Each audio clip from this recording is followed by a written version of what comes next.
anyone can rise to the top. Absolutely. You really and can. It's interesting that he wrote this article on the 17th of June, and on the 18th of June, yesterday, he actually scored 2 goals in the Belgium World Cup meet. 30 minutes is all it takes, so use the hashtag 30minutes on social media to catch our attention. Join the most interactive social media TV show weekdays at 5 p.m. only on City TV.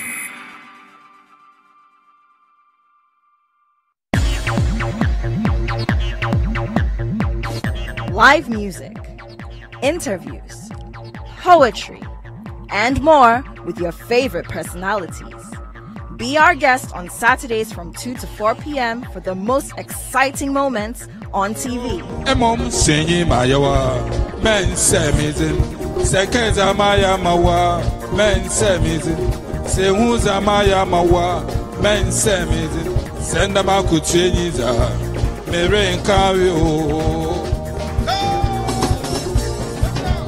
Join Kojo Akoto Boateng for real entertainment right in your living room. Saturday live on City TV and City 97.3 FM.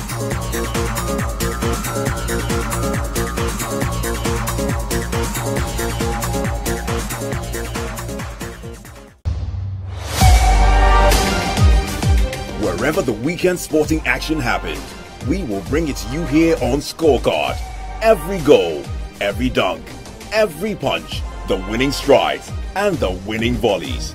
International media, he said, look, wait, sit and wait. Let me have a meal with my people. And I think that's the same cool, it's the same organization he brings to the field every time I've seen him play. He looks to me like somebody who's played over 50 caps already. Okay. But this guy has barely played over 25 caps for the national team. All of the weekend's action in one place. Scorecard, every Sunday at 7:30 p.m. prompt on City TV.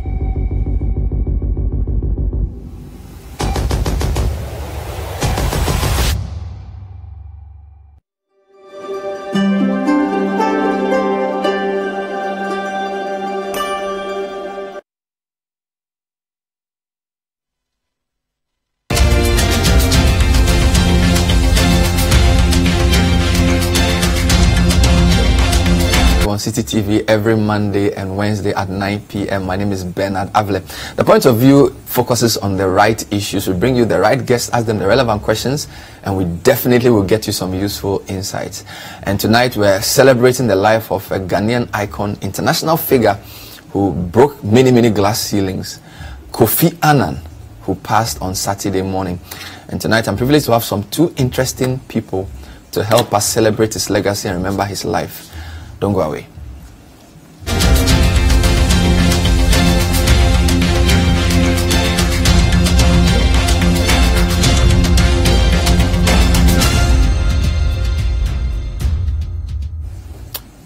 So Ambassador Patrick Hayford was Ghana's ambassador to South Africa before Excellency Kwesi Anning asked him to come and work with him at the UN, which work he did excellently for at least 8 years.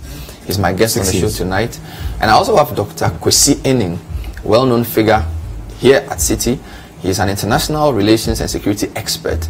He's going to join us to put in context the life of the great Kwesi Anning. Gentlemen, you are welcome to the show. Good evening. Thank you. Thank you very much.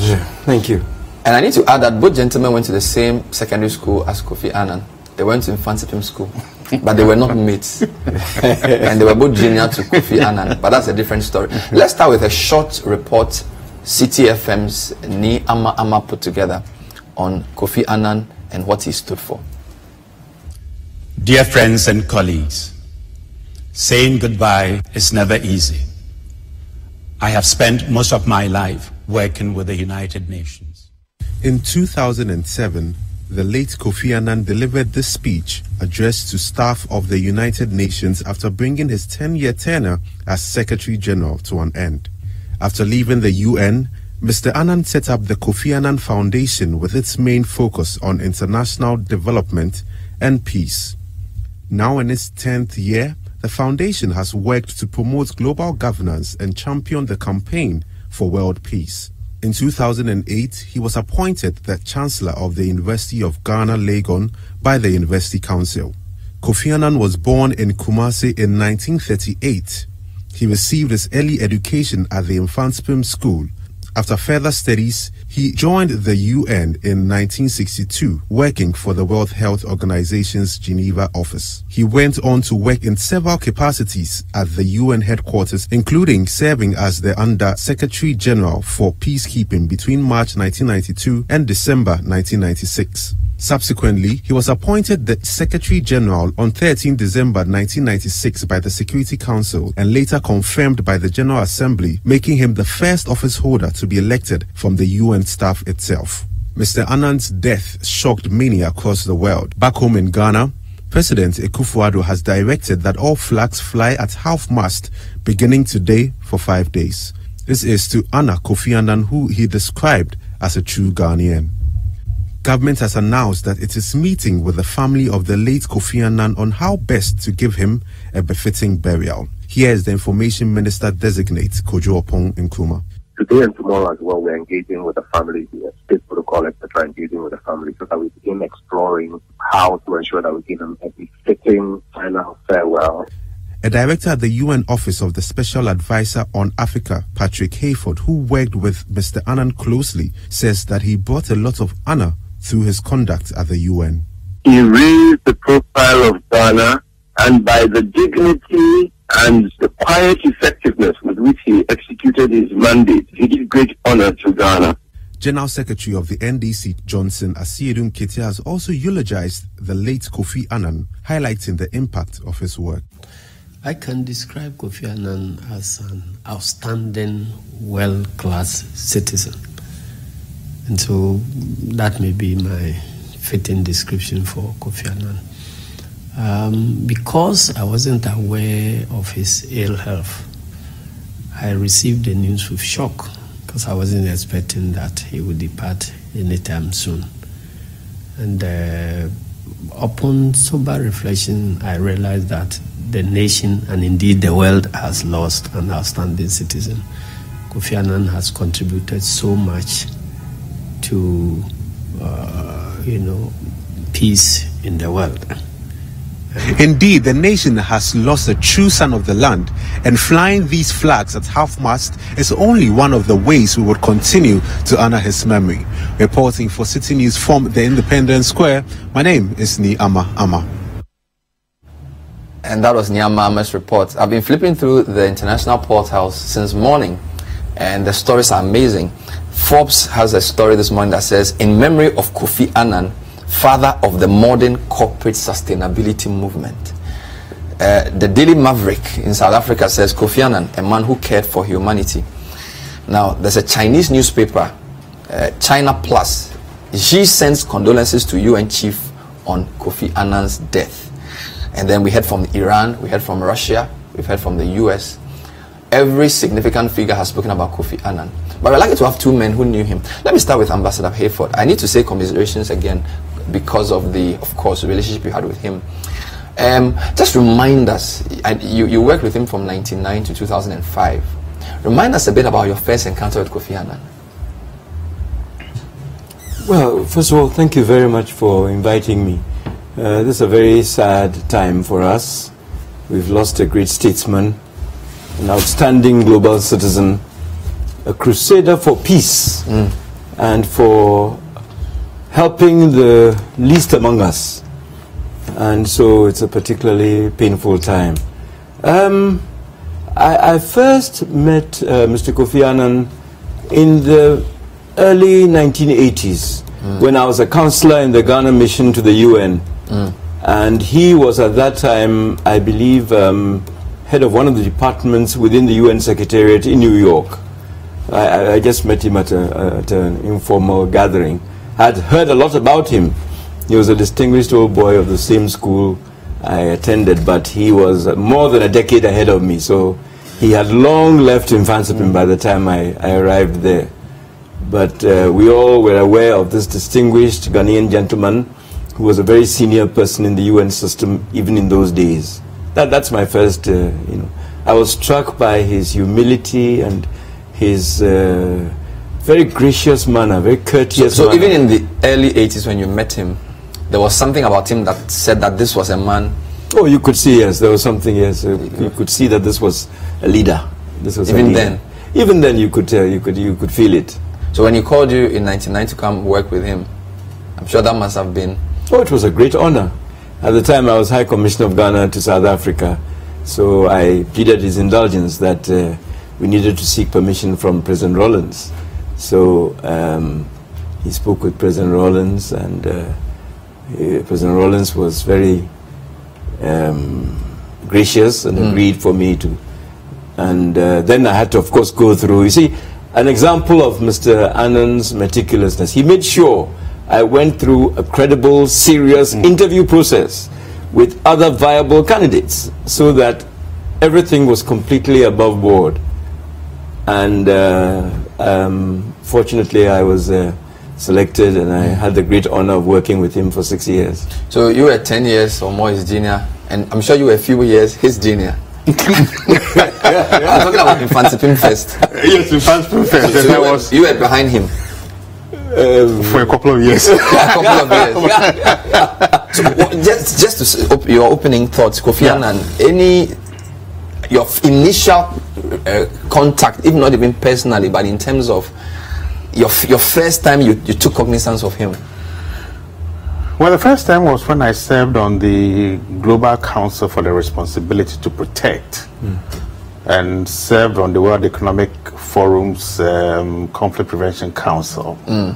Those were two occasions where I met him, both in Davos and in New York. And on both occasions, he had this calm aura around him.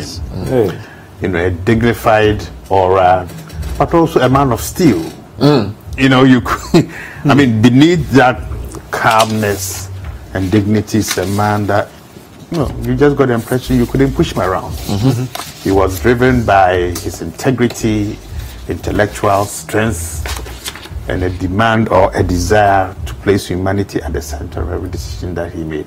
So he came across as somebody who you could look up to, somebody who would be a tough but pleasant boss. And one got a clear feeling that one was in the presence of somebody who meant what he said. I've read some reviews which speak quite interestingly. For example, Amampo tweets and says she celebrates the life of Kofi Annan, one of the most effective Secretary Generals of the UN. And then The Guardian makes bold to say he was actually its most effective leader in history. What kind of organization did Mr. Annan inherit?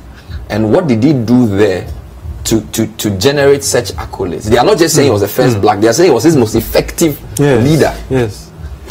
Well, you know, first of all, if I may, let us remember the United Nations is an assemblage of sovereign nation states, each with its own interests, its own priorities, its own agenda. And the Secretary General is answerable to all these member states. They are his bosses. So in effect, Mr. Annan was dealing with 190 plus bosses, member states. And to be effective as a Secretary General, one had to first win their confidence, win the confidence of their leaders, their people, and then find a way to get them to adopt your vision, what you, a Secretary General, want to do. But this must always be acceptable to the membership, especially the most powerful, the most influential countries, especially the permanent 5 of the Security Council. Now, what was remarkable about Mr. Annan was that he very quickly won the confidence of the member states, their leaders. He was in constant direct touch with the heads of state, speaking with them constantly, and they grew to not only respect him, they liked him, they admired him, and they knew that he was a man of integrity. So they knew that they could count on his word. And he was fair. He was impartial. He was always seeking the best possible solution in the interest of humanity at large. And this is why you find these amazing accolades about him from Iranians, from Israelis, from Russians, from Chinese, from all over the world. Because he managed to put together an agenda which the entire international community adopted. For example, the Millennium Development Goals. Okay. For the first time, the entire world agreed on a set of benchmarks in dealing with poverty, extreme poverty, in dealing with education for those without access, in dealing with gender empowerment, in dealing with HIV, AIDS, etc. He orchestrated that wonderful Millennium Summit where all the world leaders... So are you saying he sort of managed to bring the UN back to the center of world affairs and sort of raise the stature in a sense? Yes, absolutely. And that's why he and the UN won the Nobel Peace Prize. So up until then, the UN hadn't had that, it was struggling to...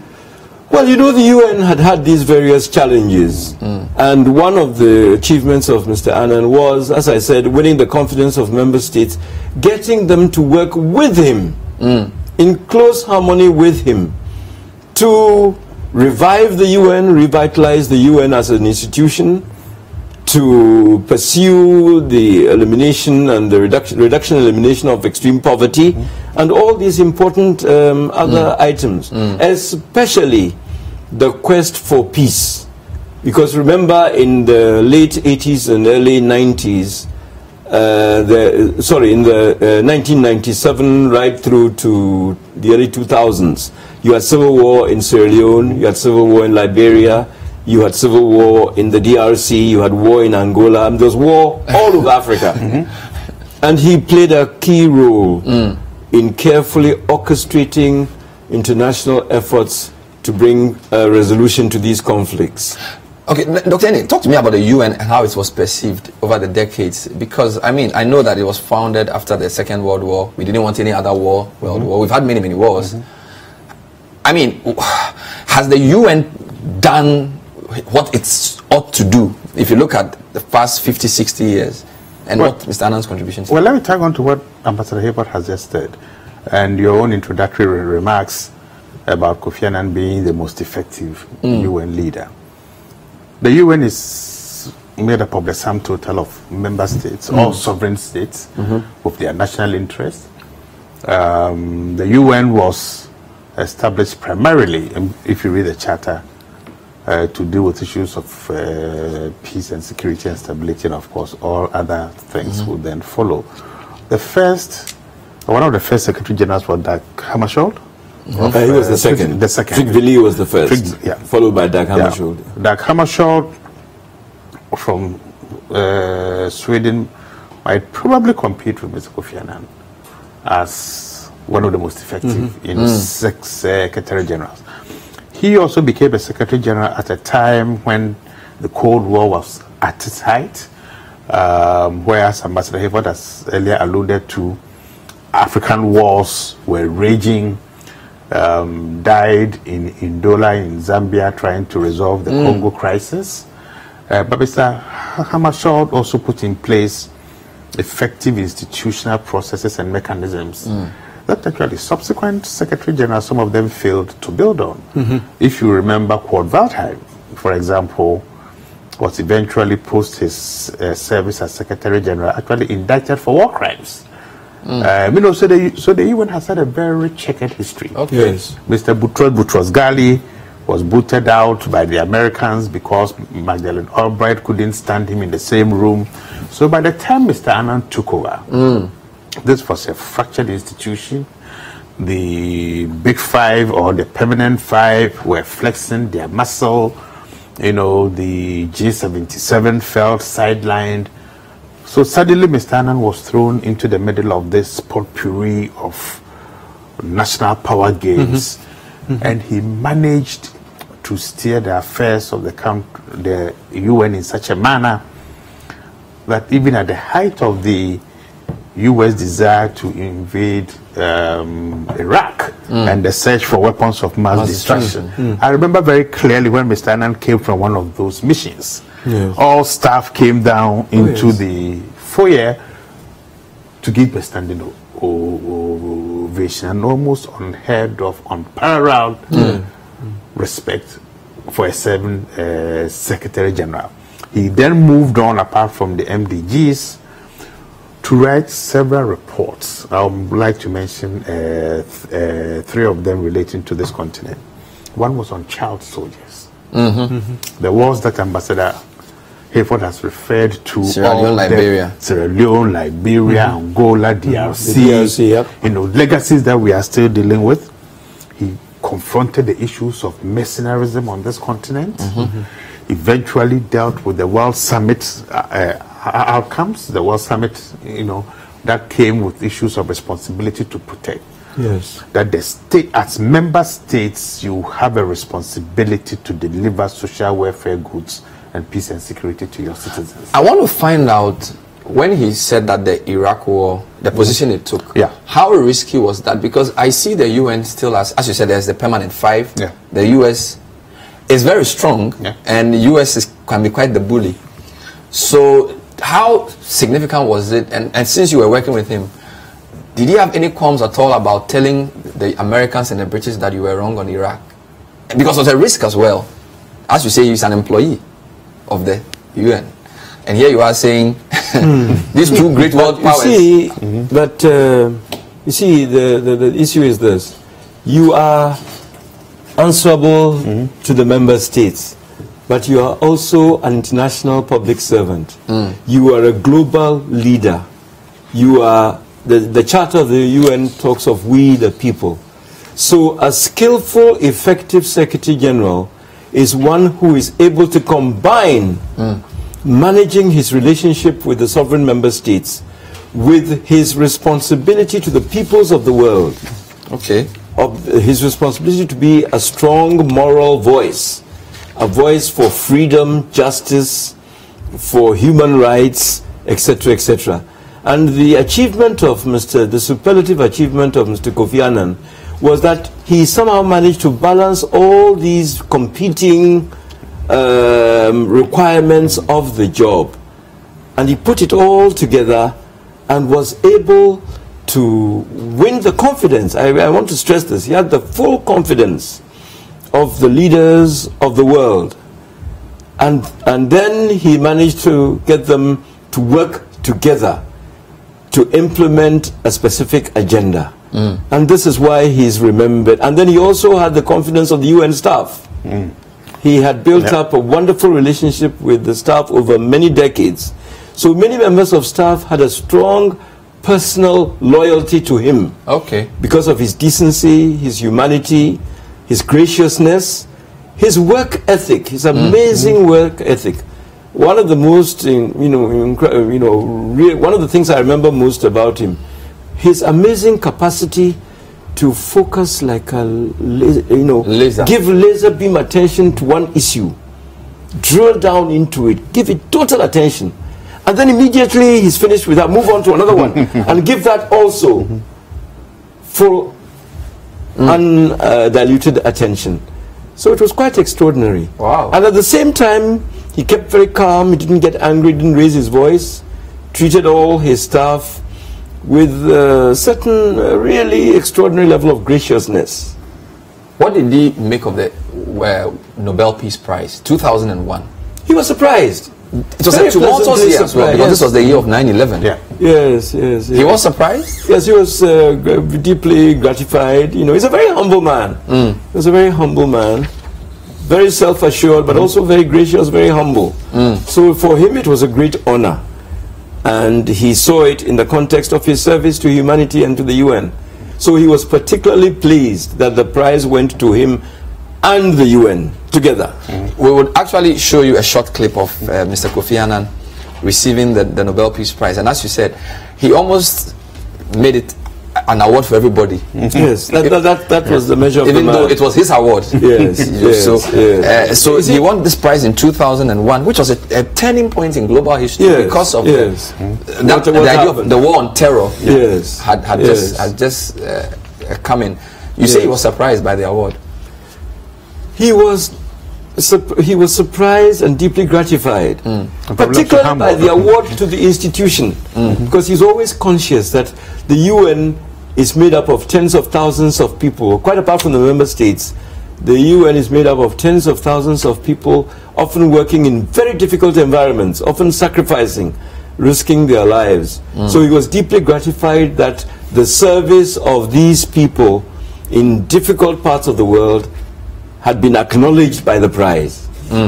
Let's hear Mr. Kofi Annan in his reaction to the Nobel Peace Prize. This is 2001. I'll show you that clip.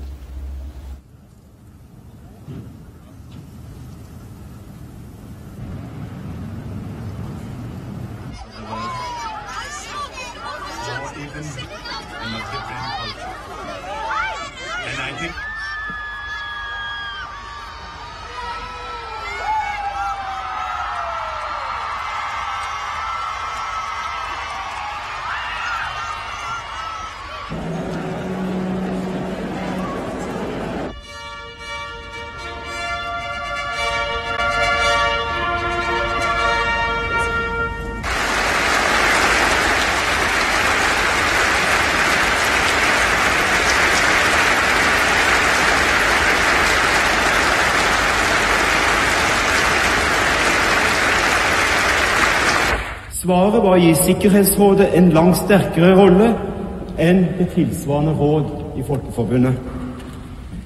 Nobels fredspris for 2001 gis til de forente nasjoner, FN, og dets generalsekretær Kofi Annan for deres arbeid for en bedre organisert og en fredeligere verden.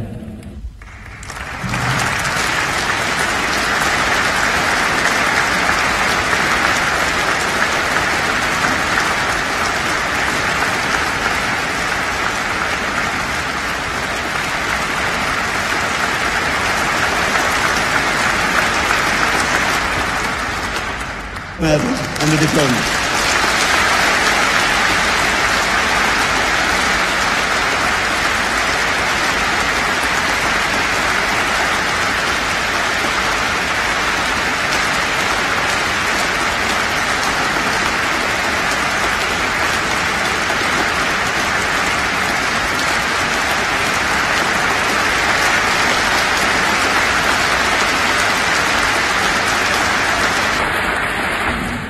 We have entered the third millennium through a gate of fire. If today, after the horror of 11 September, we see better and we see further, we will realize that humanity is indivisible. New threats make no distinction between races, nations, or regions. A new insecurity has entered every mind, regardless of wealth or status. A deeper awareness of the bonds that bind us all, in pain and in prosperity, has gripped young and old. Because beneath the surface of states and nations, ideas and language, lies the fate of individual human beings in need. Answering their needs will be the mission of the United Nations in the century to come. Thank you very much.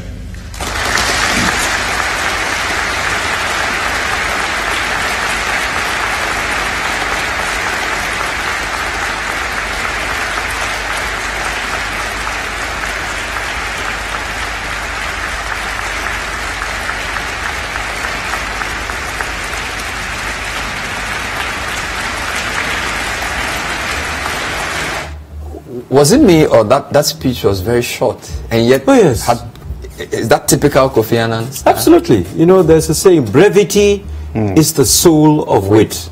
So his speeches tended to be very short, to the point.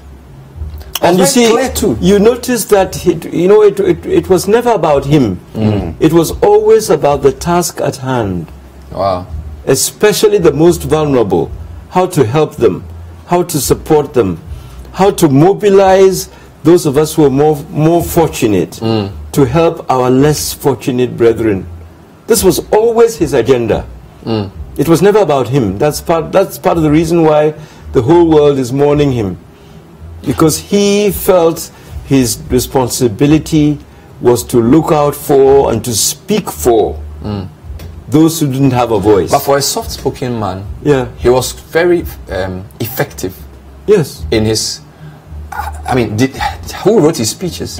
Because he says we've just entered the third millennium through a gate of fire. Absolutely, and it was true. That's so profound. And he was speaking after 9/11. Yes, of course. And he says a new threat. This is really deep stuff. Yes, but he said all that in just a few sentences.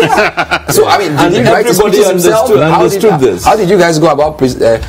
How did he put his message together? Well, I mean, you always took your measure. You always took your cue from the boss himself, and then he gave a clear sense of what he wanted to say. Sometimes he would indicate exactly what he said, and then you sort of put the rest together. But as you notice, his speeches always were striking. Yes. No, I mean, Doc, especially in international relations, words are very important, right? And I mean, we have a lot of people who say a lot of things and don't mean much. Yeah. He spoke less than 1 minute. Yes, but I mean, the verbosity filled with utter emptiness has become the hallmark of the African politician. Now, I am sure Mr. Annan, even that 1 minute speech or 2 minute speech, probably might have taken about 3 weeks of writing, of carefully weighing every single word. It might have gone back a couple of times, but now we have leaders who don't have any thoughts themselves, and they just read whatever is put on paper, and sometimes totally disjointed from the gravity of the occasion for whom they are speaking to. Now, earlier on, I think Ambassador Hayford and I have used a couple of words: humility, integrity, the placement of humanity at the center of his vision. Now, when you craft your speech around these words, then there's really not much to say. Exactly. Apart from going straight to the point. Exactly. And I've always been speaking for the last couple of days that you see, this man spoke in a manner that he was trained.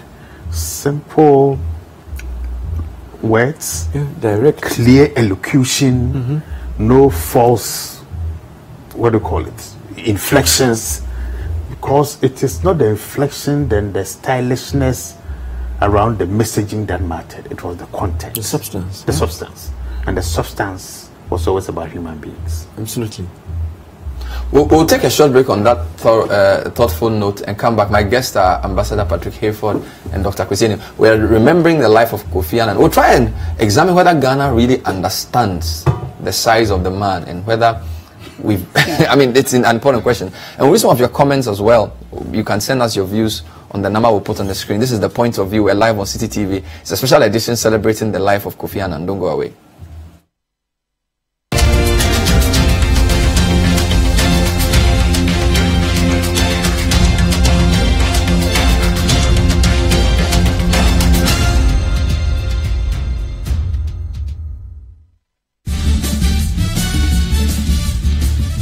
For regular news checks as they unfold. 2020 news, all day, all the time. Politics, sports, entertainment, business, and more. 2020 news. We bring you the world in 20 minutes. And that's all the news in 20 minutes. We spice up your mornings with culturally enriched conversations, social interviews, and policy-oriented discussions that will keep you updated on the progress of the nation. Because we're giving only those in their third trimester. So in the next 3 months, those in their second would be ready to receive the kits. And we're taking data at registration, which is before they take the kits, at delivery and post-delivery, so that we can analyze and we'll see the numbers. So from the numbers and the data that we're collecting, we would know what has worked, what hasn't worked, you know. Join the Breakfast Daily team Monday through Fridays from 7:30 a.m. to 10. Let your voice be heard with the hashtag Breakfast Daily. Join us for breakfast daily, only on City TV.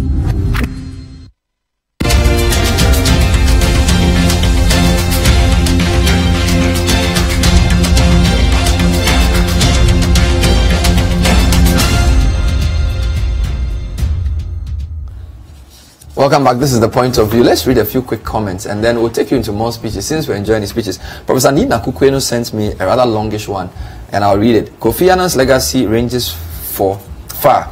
In internet and technology, he is remembered for these 3 very important initiatives. Mainstreaming ICT into UNDP programs and projects in the beginning of 2000, as part of his reform of the UN. He had in place a Secretary General Advisory Group, UN ICT Task Force. 2. Shepherding the world adopting information society through the UN World Summit of Information Society, WSIS, in 2003 and 2005. This resulted in all countries establishing policies and plans in adopting technology and global coordination on the internet. 3rd, the endorsement of multi-stakeholder approach to governance with the responsive resolution of the stalemate at WISE's on internet governance. You caused an internet governance forum in 2006 to continue dialogue on policy issues about internet technology. This is Professor Nina Kukweno, who is widely regarded as the man who brought the internet to Africa. More comments. Dr. Adade from Kumasi says, good evening. I personally think Ghana did not utilize the influence of the late Kofi Annan in our international relations well. May he so rest in peace. Another one from Leslie Kamara. Hi Bernard, kindly ask Dr. Anning if renaming the Kotoka International Airport after him is possible. 2. Did Ghana really take advantage of Kofi Annan? This question keeps coming up. Kofi says, Ghana and indeed the world has lost a great icon. He was a gentleman par excellence. Wonderful soul, great spirit. Let me take you to his farewell speech he delivered when he finished his job at the UN. And then I will also show you another clip of his when he addressed, when he came back to Ghana for the first time after many, many years. We'll then come into the studio for more discussions. Dear friends and colleagues, saying goodbye is never easy. I have spent most of my life working with the United Nations. I feel it is my home. I can think of no other job in the world that would have been so rewarding. And I have met wonderful people along the way and made many friends around the world. It has been an extraordinary privilege to serve as Secretary General these last 10 years. I believe we can all feel proud of what we have done together in that time to address some of the world's most pressing challenges. Sometimes we have shared the exhilaration of success, such as winning the Nobel Peace Prize in 2001. At others, we have faced bitter trials, especially the tragic loss of 22 of our friends and colleagues in Baghdad in 2003. Without your support, I could not have achieved what I did or got through some very difficult times. And through it all, you, the staff, have maintained your professionalism and commitment and remained true to the spirit of the Charter and the principle of an independent international civil service. That principle remains central to the UN's mission, and I know you will continue to defend it. We now welcome a new Secretary General who will bring fresh energy and new ideas to the task. I know that he will find in you, as I have, the most talented, dedicated, and conscientious staff that anyone could hope for. As we begin the next phase of our lives, Nan and I will still be with you in spirit. I have often said that you can take the man out of the UN, but you can't take the UN out of the man. Thank you once again, my dear friends and colleagues. I will count on you to carry on your indispensable work, and I wish you all success in the years ahead. Kofi Annan speaking. This is his final speech, his farewell speech. I'll hold on to the return video. I want to talk about this briefly. You said that he's very controlled. He hardly gets angry. But I sensed a tinge of emotion there. Of course. Sure. This is the organization to which he had devoted the whole of his life. So it was a very emotional statement. But again, dear friends, you see that even as the emotion was welling up, he stayed in very good control of himself, you know. And you notice that the speech was full of we, not I. Again, it's not about himself, it's about the mission. It's about what the UN was trying to do. It's about his staff, his colleagues, the team. He was very much a team player. He believed in empowering the team to deliver. And he didn't try to take credit for himself. Was that character or training? A lot of character, I would think. And of course some training. So these are personal traits. I think there's a lot of that is his own personality, his own calm nature, his own self-discipline. And you see, his own total belief in the importance of the mission of the UN. He believes in the UN Charter.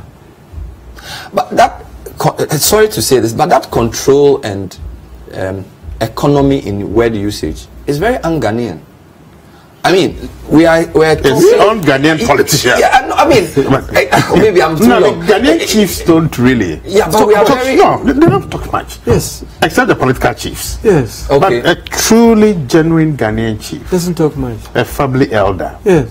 You know, no. Yes. Actually not. Verbosity. So actually verbosity is not. It's not part of. It shouldn't be part of our culture. No. And there's a reason why our traditional leaders talk through an Ochami. Yeah. They hardly speak themselves. They speak through a spokesman. I'm going to show you a short video of Kofi Annan when he came back to Ghana after many years, and then we'll talk about the Ghana question. Did we understand him? Did we know what we had? And could we have used, I use in a more friendly, could we have used him better than we did? So here's another short clip.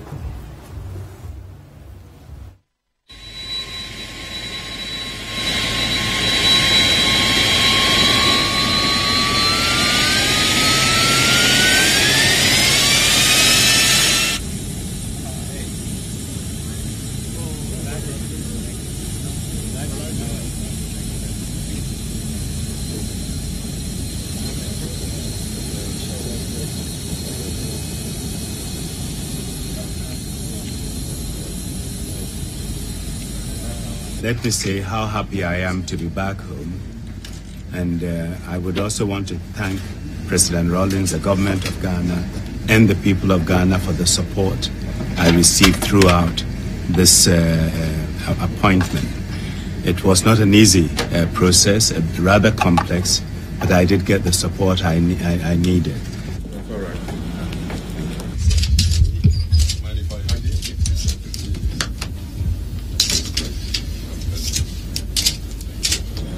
Sit down. Sit down.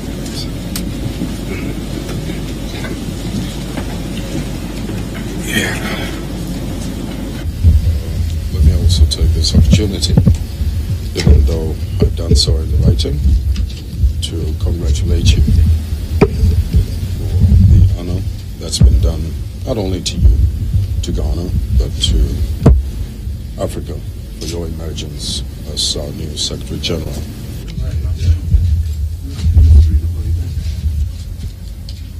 We're especially happy that your appointment occurred through consensus by all members, especially of the Security Council, and subsequently, of course, the General Assembly. It's a clear endorsement of the role that you will be playing the next 5 years in heading this very important organization for the maintenance of international peace, international security, and development. That was 1997.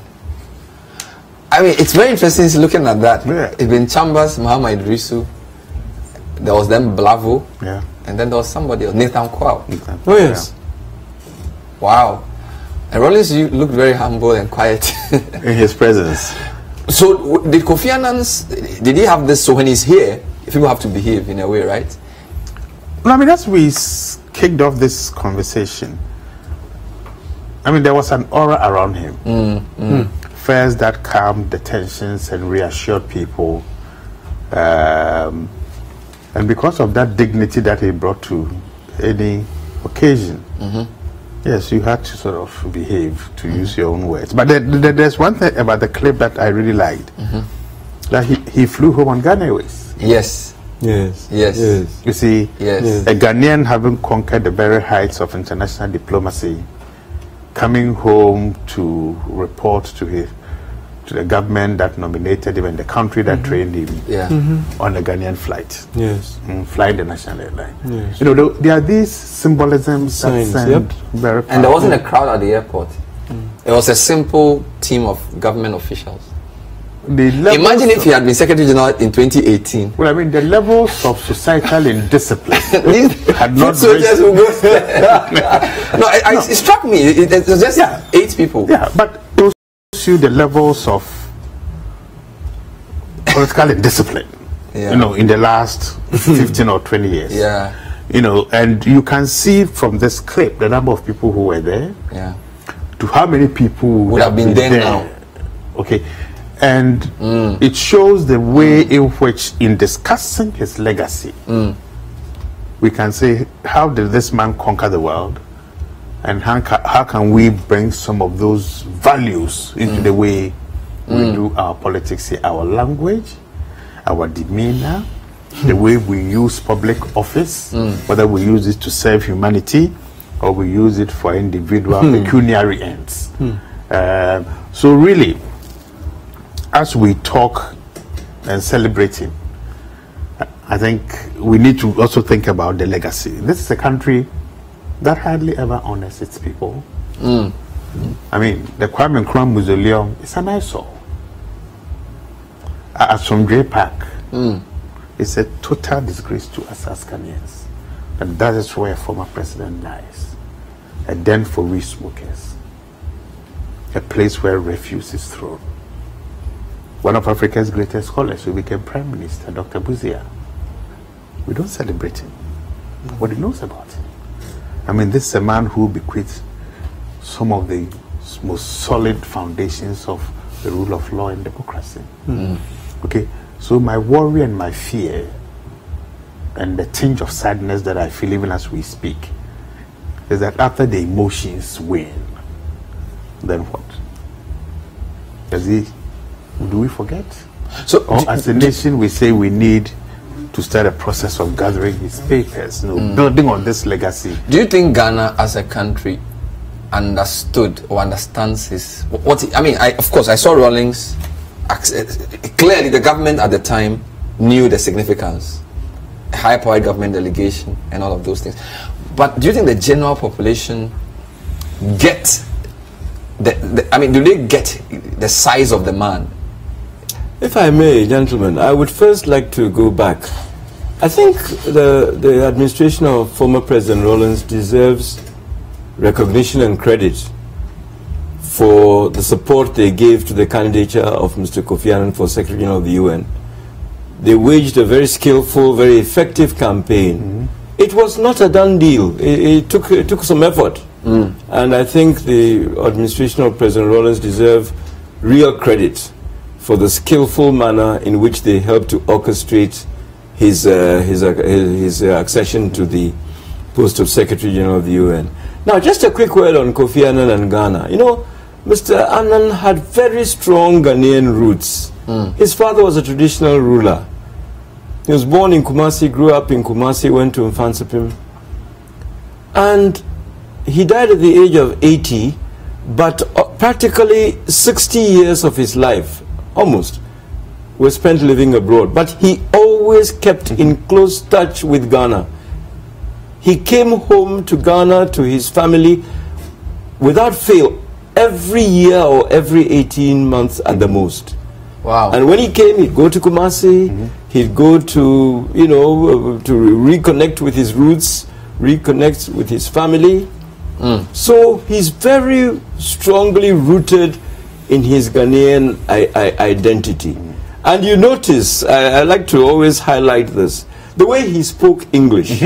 He spoke English very clearly, but you could tell this is an educated African speaking English. And he was very strongly conscious of his Ghanaian and African identity. But he did not make a meal of it. He did not throw it about. He did not make a big fuss about it. It was inside. And he carried it with great dignity. He was very comfortable with his African identity. But he was also very comfortable with his identity as an international person. Okay. He was very comfortable. That was one of the remarkable things about it. You take him to Latin America, you take him to Japan, you take him wherever. He was always himself, he was always calm, he was always composed. So he didn't. So he was an international citizen. He didn't try to use with very firm African roots. I want to emphasize that. He didn't try to use the UN to sort of further an African agenda, for example. Well, he was strongly committed to peace in Africa. You remember he helped to start UNAIDS, the UN program to combat HIV/AIDS. He initiated it. He created the institution. He pushed world leaders to help finance it.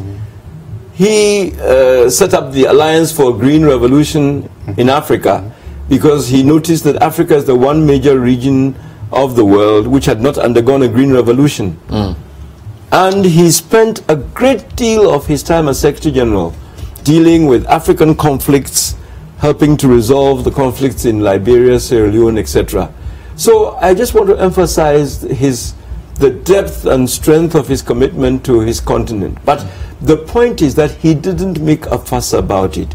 He didn't beat a drum about it. He went about it with quiet dignity, with real effectiveness. Let me allow you to gloat a bit. So he spent his first 20 years or so in Ghana. Yes, he grew up in Ghana. Primary school here, lived in Kumasi Infantipim School and then Kia University. How much of the Kofi Annan we saw was based on Infantipim training? Well, you can't expect me to be unbiased. I would say a great deal. I mean, he spent 7 years there. Yes. This is from 1 to upper 6. Or you didn't have upper 6 in those days, we're not sure. Well, this was way before my time. I don't know whether they had sixth form in those days. No, we had sixth form. Even the ladies from Wesley Girls came. I think the present chancellor. Actually, Mrs. Mary Chinhesi is an old girl of Mfantsipim. And incidentally, the chancellor who took over. Yes, from him. Kofi Annan, yes. And you can call them very contemporaries. Yes, exactly. Yes, exactly. Chinhesi was 2 years behind my mother at Wesley Girls. Went to Mfantsipim for sixth form. So I think the Mfantsipim spirit really lays a solid foundation. Where the issue of integrity is drilled in us right from the day that you enter. Absolutely, and public service. And public service. Public service. People don't understand why you reach the heights outside Ghana and you say, look, I want to come back to Ghana and build an institution. That leads to envy, jealousy. Let's destroy them. Can we drive them out of town? The sense of giving back. Yes. Because you see, going to Mfantsipim as Motown School, Augustins, and Presec, and several other schools was a privilege. And at Mfantsipim, we were taught that you've got to realize, as X number of boys fed 3 times, your clothing's washed and ironed and brought to you, that you were a privileged few, and that you needed to give back to society. So when we come back home and we serve, we said because of a higher calling. My most recent event where I physically saw him was, I think, Infantipim School did an auction of his portraits. Yes. And this was, he came to Ghana to endorse that event. Yes. So he was proud of his school? Oh, very much so. Did he have the sticker on his car? well, not official UN car. But I'm sure he had an old boy's tie, and I'm sure he had... I'll give you an example, gentlemen. There's a famous ex-headmaster of Mfantsipim called Mr. F.L. Battels. Mr. Kofi Annan made it a point to fly down for the 100th birthday celebration of Mr. F.L. Battels. Wow. Oh yes, and he stayed in touch with him over the years, when he was Secretary General. So, Mr. Annan's commitment to his country, to Africa, was solid, but he didn't make a fuss about What kind of doors did it, because both of you are international people, you travel globally. When you say you are from Ghana, is there anything like the Kofi Annan effect within the circles that you work? Absolutely. Everywhere I went, and I've been all over the world in my various UN responsibilities and as a member of the Ghanaian Diplomatic Service, and especially once he became Secretary General and subsequently, everywhere you went, oh, Ghana, Kofi Annan, you know. So and let me mention the pivotal role he played after the end of his mandate as Secretary General in Kenya. Yes. Today, Kenyans are mourning almost as much as Ghanaians because he literally saved their country from something terrible through his patient, quiet diplomacy. Patient, quiet, but very firm diplomacy. I think that particular element of his personality doesn't get emphasized enough. He was tough. He was tough. He was firm. He was, he was very clear and would stand firm where necessary, but would do it in a calm, non-threatening way. And some people mistook that for gentleness and weakness. No, no, no, it was inner strength. Didn't need to make a big noise, didn't need to throw it about, but he was very, very tough. And Kenya was after he left his mandate as Secretary General. Yes. He spoke about farming and agriculture. Did he ever get to do his farming? Yeah, he did a bit of farming on his own in Ghana, but as I said, he was very committed to helping Africa resolve its food problems. And he felt very strongly that the fact that Africa was the one region of the world which had not had a green revolution required attention. So he convened a panel of the top global scientists in that area to study why Africa had not yet had a green revolution and to advise him and to advise Africa on how to stimulate a true green revolution in Africa. So that led to the creation by him of the Alliance for Green Revolution in Africa. I think it's based in Nigeria. So there are lots of things he championed, as Nina Akukweno says, even within that. On the internet. I mean, one thing that he championed that I was very struck by it, was that if you remember in the late 80s and early 90s and 2000s, narcotics had become a big problem here. So he set up the West African Commission on Drugs. Brought Obasanjo to chair it. And brought some very powerful people around to say, look, what is the extent of this problem? How is it undermining this sub-region? Beautiful report was written. There was a bit of hula baloo about it. It was shelved, and now tramadol is eating away our youth. So this guy was so far-sighted. He looked ahead. He looked so far ahead that I think we will be scrambling for decades to try to understand. So you see, if I may make a quick point, he believed in getting the best possible advice on any matter on his agenda. So he always looked around for the leading global figures of thought, the leading global scientists, global thinkers, etc. And he would always convene, using his convening power as Secretary General, he would bring together the best minds, the most experienced people, the people whose opinion everyone respected. He would convene them. And that's another of his strengths. So he used his convening power very effectively to bring the best minds together to address global problems so that they would come up with solutions. And he believed in facts. He believed in facts being assembled and facts being used to make decisions. So he was very effective, as Dr. Nina Akukwenu has observed. He did a lot to boost the internet in parts of the world like Africa where it had had a slow start. He did a lot in several other areas. If I might mention very briefly, Mrs. Mary Robinson, former heads of state, making effective use of leading case and gender.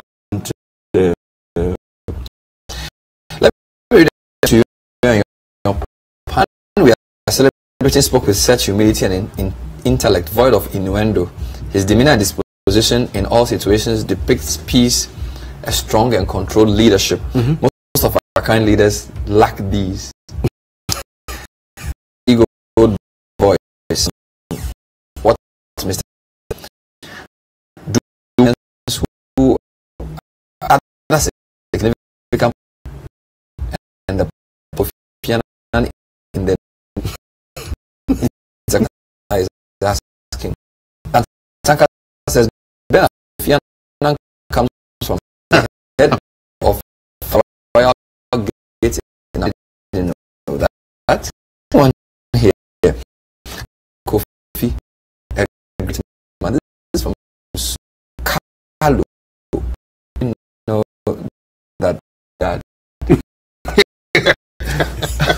You have honored. Talking about another great man. Another one.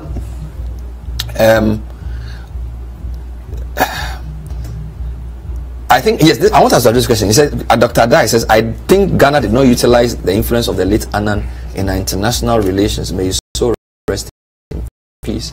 You said that Ghana has a strong structure on international peacekeeping. Yeah. This was concurrently. Ghana's role when peacekeeping goes right in 1916. Major General the first African peacekeeping forces. Yeah. There's a long track record. But both as head of the UN peacekeeping department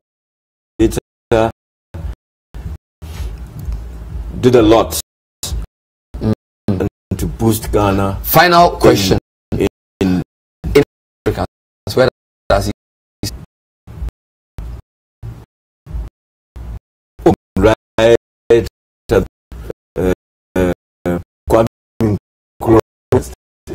wow. It was in the US 2005.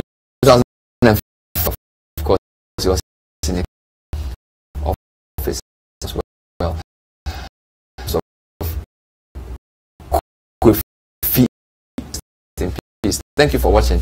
My name is Bernard Avile. Good night.